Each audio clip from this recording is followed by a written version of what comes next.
A square sheet of sheet metal will have 5-inch squares cut from all 4 corners and be folded into a box. It must be able to hold 1,620 cubic inches when complete. Find the original dimensions of the sheet of metal. Now, here's the way this is going to work, folks. We have a sheet of metal, okay? It's going to look something like so. And it's X units by X units. So it's because it's a square. Okay, so it's X units by X units. Okay? And we are going to cut 5-inch squares from all 4 corners. So 5, 5, 5, 5. We're going to cut 5-inch squares from each corner. And then along these lines, we are going to fold the box. Okay? When we fold the box, it's going to look something like this.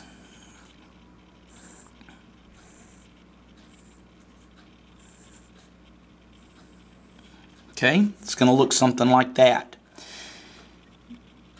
This length was originally X. I took 5 off of this side. I took 5 off of this side. So this is going to be X minus 10. The length was originally X. I took 5 off this way. I took 5 off this way. This is going to be X minus 10. Okay? Because I took 5 from each side of the box. The height of the box will be 5 inches. Okay? The height of the box will be 5 inches. Because this is 5 inches, when I fold it up, it will still be 5 inches. Okay? So now we know our dimensions. What is the volume of a box? It is length times width times height. Well, I know the height is 5 inches. I know the volume must be 1,620 cubic inches. And I know the length is X minus 10. And I know the width is X minus 10. And now I have an equation with one variable to solve for, which is X.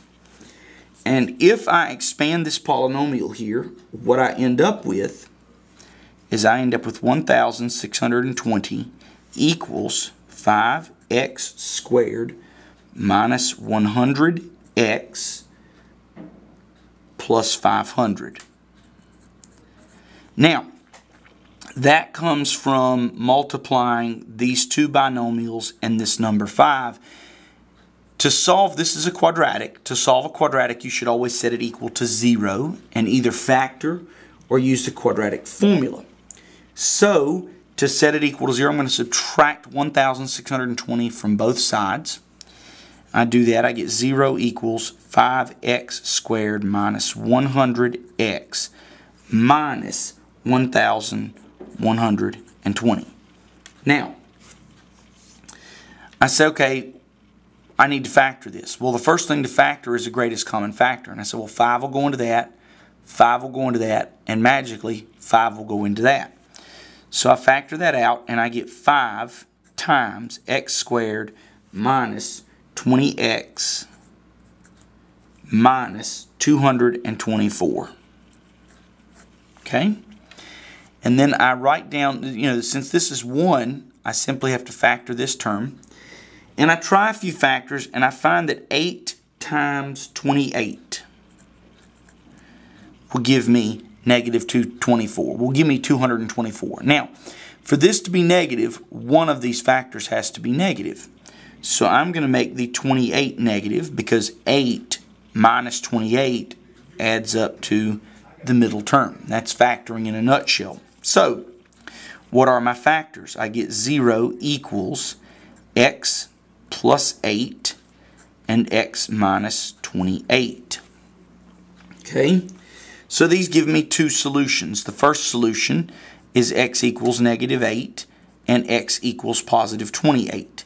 And these will both be in inches. Now, because we're solving for a measurement, we can disregard this negative and say x equals 8 inches. Now, here's the trick. We have two answers. But both of these answers don't work. And I'll take you back to the original problem. We are solving for x. X is the original dimension.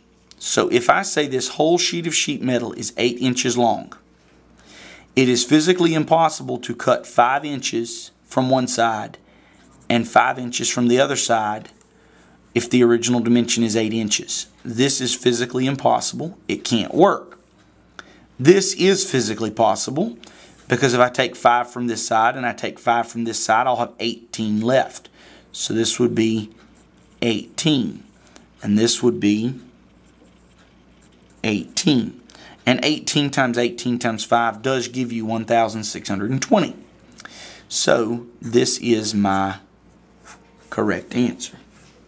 So that's the way you solve this problem. It's a very, very common problem in algebra. And you've got to remember with quadratics, when you get two answers, a lot of times mathematically it works, but in real life, mathematically it will satisfy the equation, but in real life, you cannot have an 8-inch wide box and cut two 5-inch strips from it. That's physically impossible. So, because you'd cut away more metal than you have. So anyway, it's kind of a fun problem. If you have any questions, let me know.